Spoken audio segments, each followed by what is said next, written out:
Hello, and welcome back to Daily English Whisper. I'm Max. I'm very happy you are here with me today.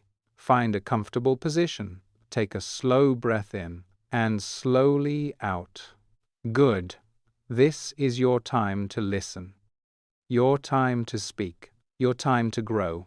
Today, we are doing something a little special. Today, we will learn English through a story called The Forgotten Letter.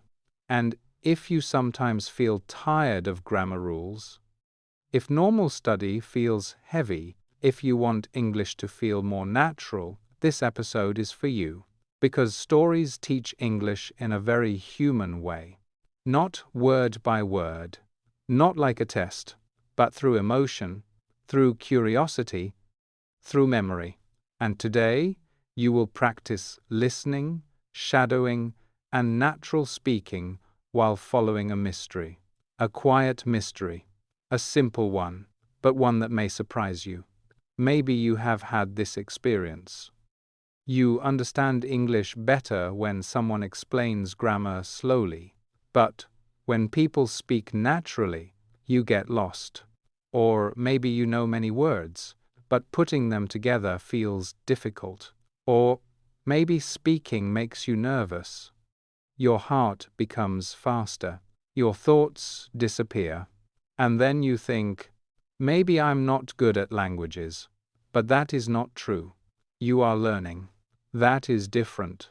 And stories can help because your brain loves stories. Stories create pictures. Emotion helps memory. Curiosity keeps you listening. That is why this works. Some learners think stories are only for beginners. Not true. Some learners think they must understand every word. Also not true. In fact, sometimes understanding the feeling is enough. Meaning comes step by step. And here is our big idea today. You do not need perfect understanding to keep moving forward. Let me say that again. You do not need perfect understanding to keep moving forward. That idea matters because many learners stop too soon. Today, do not chase perfection. Just stay with the story. Listen, repeat, imagine, enjoy. This is how language becomes alive. And our story begins with something small, not dramatic, not loud, just an ordinary object, a letter, an old forgotten letter. But sometimes, small things carry big stories. Let's begin together. Before the story begins, let me ask you something. What is shadowing? Maybe you have practiced with me before. Maybe today is your first time. Either way, welcome. Shadowing is simple. You listen, then you repeat. Not after 1 hour. Not tomorrow. Now. You copy the rhythm, the sound, the movement, like an echo. This helps your listening, but also your speaking. Because English is not only information, it is physical. Your mouth learns. Your ears learn. Your brain learns speed. And very importantly, you do not need to understand every word immediately. Sometimes understanding comes later. That is okay. Stories are perfect for shadowing because language feels connected, natural, human. So, let's warm up together before our story. I will say a sentence. Then you repeat. Slowly. Ready? Listen. I found something strange this morning. Now repeat after me. I found something strange this morning. Again. I found something strange this morning. Very nice. Next. It looked older than I expected. Repeat. It looked older than I expected. Excellent. Next. I almost ignored it. Repeat. I almost ignored it. Good. Now one more. Some small things can change your whole day. Repeat. Some small things can change your whole day. Beautiful. That sentence feels important today. Because it is. Now, one more thing. If you miss a word, keep going. If pronunciation feels strange, keep going. If your voice feels shy, keep going. The goal is movement, not perfection. Think of this like walking through a story together. You do not stop because you missed one tree. You keep walking. Now, let the story begin. It was a rainy Thursday morning in late October. Not the dramatic kind of rain. Not thunder. Not storms. Just soft gray rain. The kind that makes windows look sleepy. Daniel stood in his kitchen, waiting for water to boil. He was 34 years old. He lived alone in a small apartment above a bicycle repair shop. Every morning he followed almost the same routine. Coffee, toast, look out the window, check the time too often, leave 5 minutes later than planned. A normal life, a quiet life. But this morning felt slightly different, not because something big happened, because of a sound, a soft sound, something falling. Daniel looked toward the narrow hallway. Nothing moved. He waited. Then he heard it again. A light paper sound. He walked toward the front door, and there, near the floor, he saw an envelope. Old, cream-colored, a little bent at the corners. No stamp, no mailing marks, just his name, written by hand, Daniel Mercer. He picked it up, slowly. The paper felt dry and fragile, like it had been waiting a long time. He frowned. "That's strange," he said quietly. "Repeat after me." "That's strange." "Again."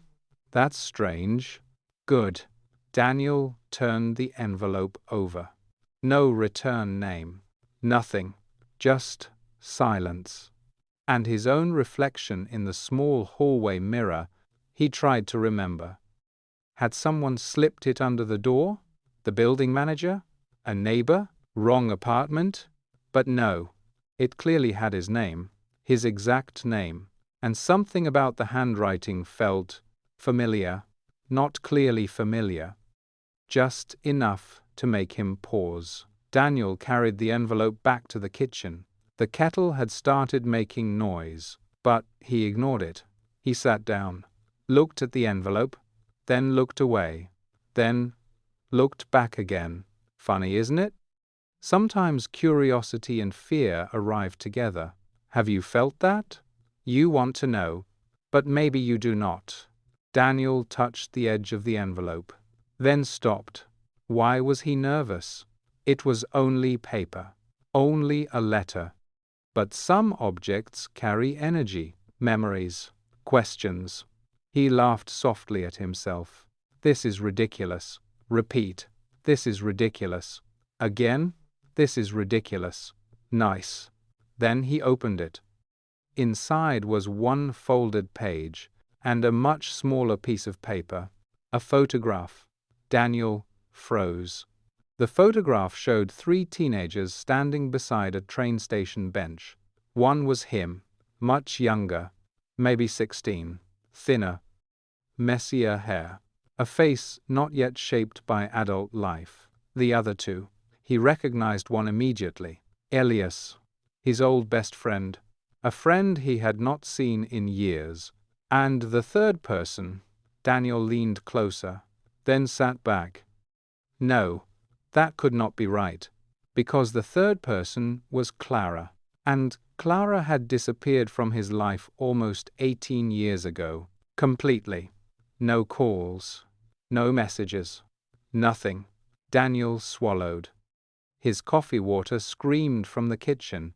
Still, he did not move. He unfolded the letter. The handwriting looked older, uneven, careful, and the first sentence said, "If you are reading this, I finally found the courage." Repeat after me. If you are reading this, I finally found the courage. Daniel stared at the words. Rain tapped softly at the window, and for the first time in many years, he thought about the summer everything changed. Daniel did not read the rest of the letter immediately. Instead, He sat very still. The kettle had gone quiet. The apartment felt strangely silent. Even the rain seemed softer now. He looked again at the photograph. 3 teenagers. 3 awkward smiles. 3 people who once believed life would stay simple. But life never asks permission before changing. Daniel placed the photograph on the table, then finally continued reading. The letter said, "You may not want to hear from me, I understand that. Repeat after me. You may not want to hear from me." Good. Daniel's jaw tightened. He already knew who wrote it. Clara. It had to be Clara. He kept reading. But after all these years, silence feels heavier than truth. Repeat. Silence feels heavier than truth. Again. Silence feels heavier than truth. Excellent. Daniel leaned back. That sentence hit something inside him. Because silence. Yes, he knew silence. The summer Clara disappeared, there had been silence everywhere. No explanation. No goodbye. No answers. Only rumors. And teenagers are experts at creating stories when they do not know the truth. Daniel remembered Elias saying, "She probably just wanted to leave." Someone else had said, "Maybe her family moved." Another person had whispered something cruel. Daniel had never known what to believe. And eventually, life moved forward. University, work, bills, adult routines. But some memories never truly leave. They just become quieter. He read the next lines. "I should have told you what happened at the station that day." Daniel froze. The station, he remembered. Not clearly, but enough. A summer afternoon, heat rising from the pavement. The smell of old metal and dust. Elias joking about something stupid. Clara looking distracted. And then, nothing clear. Memory can be strange. Like broken glass. You see pieces, not the whole shape. Daniel stood and walked to the window. Outside, a delivery cyclist hurried through rain. Normal life continued. But inside that apartment, time had changed. He whispered, "What happened? Repeat after me." "What happened?" Again. "What happened?" Good. He returned to the table. And the story inside the letter pulled him deeper. The next paragraph began with something unexpected. "It was never about leaving you." Daniel read that line twice. Then a third time. Because for 18 years, that was exactly what he believed. That Clara chose to disappear. That she walked away. That she decided he did not matter. But what if that story was wrong? And suddenly, he needed to know everything. Daniel kept reading. The letter said, "I was going to tell you both the truth that afternoon." Repeat. "I was going to tell you both the truth that afternoon." Very good. Daniel's heart beat faster. He sat down again. Slowly. The letter continued. Clara wrote that the summer they were 16 had been harder than anyone knew. At school, she smiled. She laughed. She made jokes. She acted normal. But at home, things were different. Her father had lost his job. Money became a constant source of stress. Arguments became louder. Her mother stopped sleeping well. Boxes began appearing in the apartment. Conversations ended when Clara entered the room. Children notice more than adults think. Daniel stared at the page. He had known none of this. Not one word. The letter said, "I wanted to tell you, especially you." Daniel looked away. "Especially you." Those words carried weight, because when they were 16, Daniel had cared deeply for Clara. He had never said it clearly. Teenagers often hide their biggest feelings inside jokes and unfinished sentences. But yes, he had cared. Maybe loved her. In the quiet, uncertain way young people do. The letter continued. Clara wrote that her family had decided to leave the city suddenly. Not in months. Not after planning. Immediately. A family member in another town had offered temporary housing. There was no choice. Everything changed in days. She wanted to tell Daniel, wanted to tell Elias, wanted one honest goodbye. So she arranged to meet them at the station. Daniel remembered now. Yes, that was the day. The station bench, the photograph, the heat, the waiting. But then something happened. The letter said, "I saw you before you saw me." Repeat after me. I saw you before you saw me. Excellent. Daniel leaned closer. Clara explained that she arrived early, and while walking toward them, she overheard part of a conversation. Not the whole thing. Only fragments. Dangerous little fragments. She heard Elias laughing. She heard Daniel say something she misunderstood. Something about people leaving. Something about not being surprised.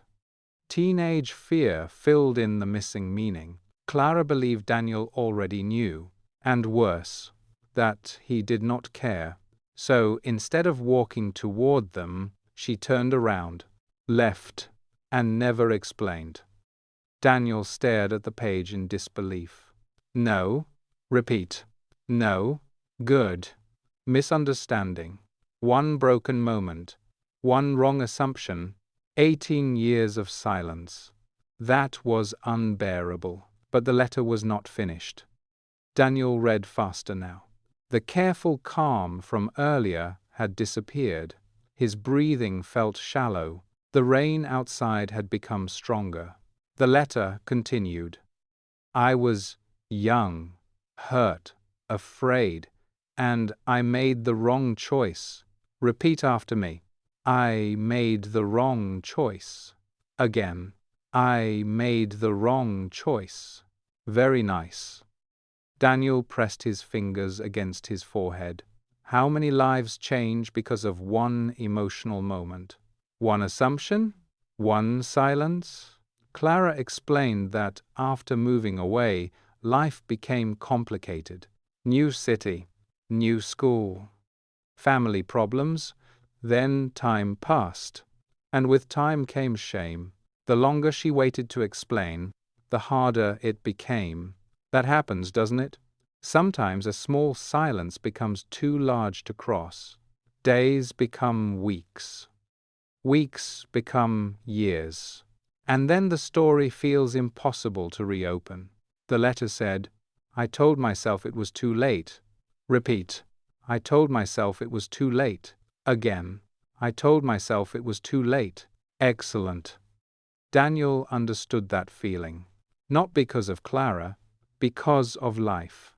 There were people he had also not contacted, messages never sent, conversations avoided, the strange distance adulthood creates. Then he reached the final section, and something changed. The tone felt different, more urgent. The words were shorter, more direct. The letter said, Last month I saw Elias. Daniel sat upright immediately. Elias? After all this? He kept reading. Clara had returned to the city briefly. By accident, she saw Elias in a cafe. Older, of course. Different, but unmistakably Elias. They talked, and through that conversation, she learned something shocking. Daniel had never known why Clara disappeared. Not ever.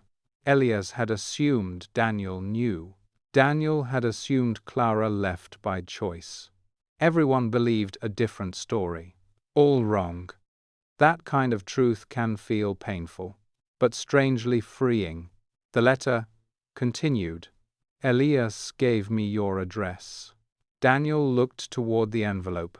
So that was how. And then came the final lines. The lines that changed the room completely. If you want answers, meet me this Sunday at 3 p.m. Repeat after me. If you want answers, meet me this Sunday at 3 p.m. Excellent. Daniel looked at the clock. Thursday. Only 3 days away. His stomach tightened. The letter ended with one final sentence. A sentence so simple, but full of emotion. I still remember the conversation we never had. Repeat. I still remember the conversation we never had. Beautiful. Daniel sat in silence. Coffee forgotten. Rain falling. Heart racing. And one question turning again and again inside his mind. Should he go? Daniel did not answer that question immediately. Should he go? He stood up, sat down, walked to the kitchen, then back to the table, then to the window again. Funny how the body moves when the mind cannot decide. He looked outside. A man struggled with an umbrella that had turned inside out. A woman laughed while pulling a stubborn dog through the rain. Ordinary life. Meanwhile, Daniel felt like someone had quietly opened a locked room inside him. He picked up his cold coffee, took one sip, made a face. Terrible. He almost laughed. Then his phone buzzed. A message from work. A normal message. About a delayed report. Daniel stared at it. It felt absurd. How could spreadsheets still exist when his past had just returned? He ignored the message. That evening, he called Elias. The number still worked. That surprised him. Elias answered on the fourth ring. Daniel? His voice sounded older. Rougher, but familiar. Daniel said nothing for a moment. Then, did you give Clara my address? Repeat after me. Did you give Clara my address? Again. Did you give Clara my address? Good. Silence. Then Elias sighed. Yes. Daniel sat down slowly. You met her? Yes. When? 3 weeks ago. Daniel rubbed his forehead. Why didn't you tell me? Elias was quiet. Then he said, Because I wasn't sure if I should. Repeat. I wasn't sure if I should. Again. I wasn't sure if I should. Excellent. Daniel closed his eyes. Part of him felt angry. Another part understood. Life becomes messy. People hesitate. Still, he needed answers. Did you know? Daniel asked. Know what? That she misunderstood that day. Elias gave a tired laugh. No, I thought you knew. Of course. Another misunderstanding. Another broken bridge. Daniel leaned back. Do you remember what we were talking about at the station? Elias thought for a moment, then laughed again. This time, softly. Yes. What? A movie. Daniel blinked. What? A stupid movie, Elias said. The one where the main character leaves town without telling anyone. Daniel stared at the wall. No. No. That was it? One overheard conversation about a movie? One incomplete moment? 18 years? Daniel whispered, That's unbelievable. Repeat. That's unbelievable. Again. That's unbelievable. Good. Elias became quiet, then asked, Are you going? Daniel looked at the letter. I don't know, but even as he said it, something inside him already knew. Sunday arrived faster than Daniel expected. Too fast. The days between Thursday and Sunday felt strange. Normal things happened. Work emails, laundry, groceries, a broken kitchen light. But underneath everything, the meeting waited. Saturday night, Daniel slept badly. Dreams came in fragments. Train stations, rain, teenage laughter, a face turning away. Sunday morning was bright, unexpectedly bright. No rain. Clear sky, the kind of weather that feels almost too calm. At 2:15 p.m., Daniel stood in front of his closet, changing shirts, then changing again, then again. Ridiculous. He laughed at himself. This is ridiculous. Repeat after me. This is ridiculous. Again. This is ridiculous. Good. At 2:40, he left. The meeting place was the old station cafe, not the original one. That building had changed years ago, but the location remained. The walk felt longer than usual. At 2:56, Daniel arrived. Too early. Of course. He entered. The cafe smelled of coffee beans and warm bread. A teenager laughed loudly near the window. A man typed furiously on a laptop. A child dropped a spoon. Life continued. Daniel chose a table near the back, then waited, and waited. At 3:04, someone entered. Daniel looked up. For a second he saw the 16-year-old version. Not reality. Memory. Then reality returned. Clara. Older, of course. Different hairstyle. Softer face. A little nervous. But unmistakably Clara. She saw him. Stopped. Then smiled carefully. A small, uncertain smile. The kind people wear when entering emotional territory. She walked over slowly. Hi, Daniel. Repeat after me. Hi, Daniel. Again. Hi, Daniel. Excellent. Daniel stood. Hi. That was all. Just one word.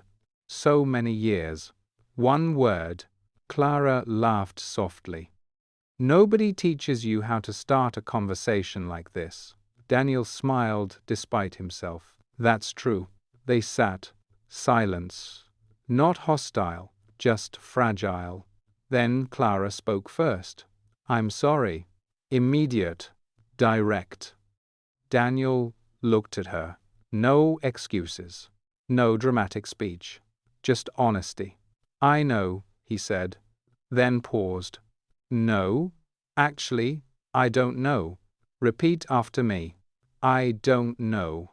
Again. I don't know. Very nice. Clara nodded. Fair. Then for the next hour, they talked. Really talked.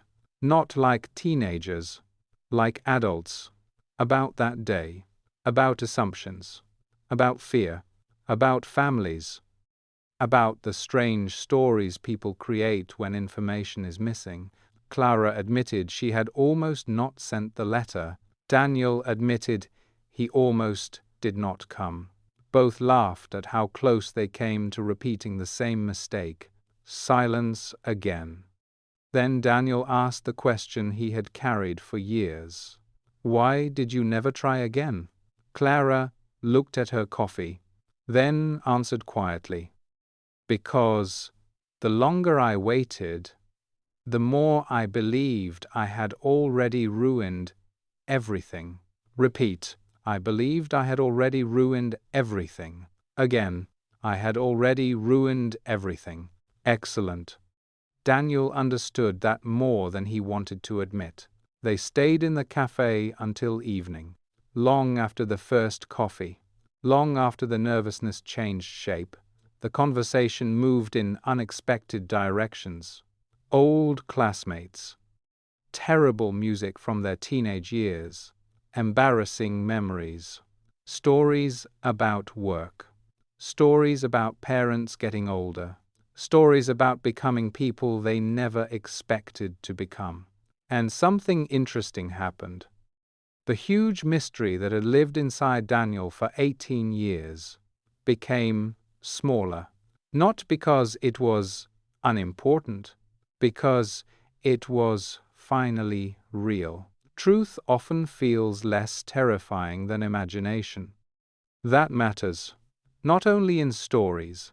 In life, sometimes what hurts us most is not what happened. It is the story we created when we did not know. Let's repeat that idea together. Sometimes the story in our mind is worse than reality. Repeat after me. Sometimes the story in our mind is worse than reality. Again. Sometimes the story in our mind is worse than reality. Beautiful. As the cafe became quieter, Clara reached into her bag. She took out something small. A folded paper. Daniel frowned. What's that? Clara smiled. The real forgotten letter. Daniel blinked. What? She laughed. The first one. Apparently, 18 years ago, Clara had written him a note. A short one. A teenage goodbye. A messy, emotional message. She had planned to give it to him that day at the station, but never did. She had kept it all these years. Daniel opened it carefully. The handwriting was younger, messier, less controlled. And inside one sentence stood out. I wish I were braver. Repeat. I wish I were braver. Good. Daniel smiled sadly. Then said, You came today. Clara looked at him. Yes. That seems brave. Silence. Warm silence. Not empty silence. Different. Outside, evening light stretched across the street. Daniel folded the note carefully, then laughed softly. All this because of one misunderstanding. Clara smiled. Not only that. What do you mean? She looked at him. Because people are human. Simple. True. People misunderstand. People assume. People delay difficult conversations. People become afraid, but sometimes people also return.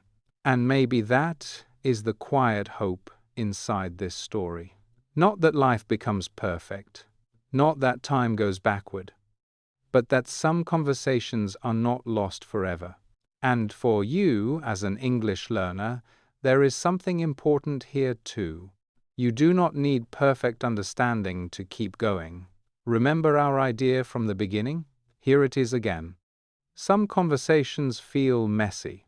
Some words feel difficult. Some meanings arrive later. That is okay. Keep listening. Keep speaking. Keep trying. At Daily English Whisper, that is exactly what we do together. One story. One sentence. One conversation at a time. If this story helped your listening, your speaking, or simply made your English practice feel more alive, I would love for you to subscribe and continue learning here with us. I'm Max, and I want to say this clearly. I'm proud of you for staying with the story, listening carefully, repeating bravely. That matters. Thank you for spending this time with me. Take this calm English feeling with you, and I'll see you again very soon here on Daily English Whisper.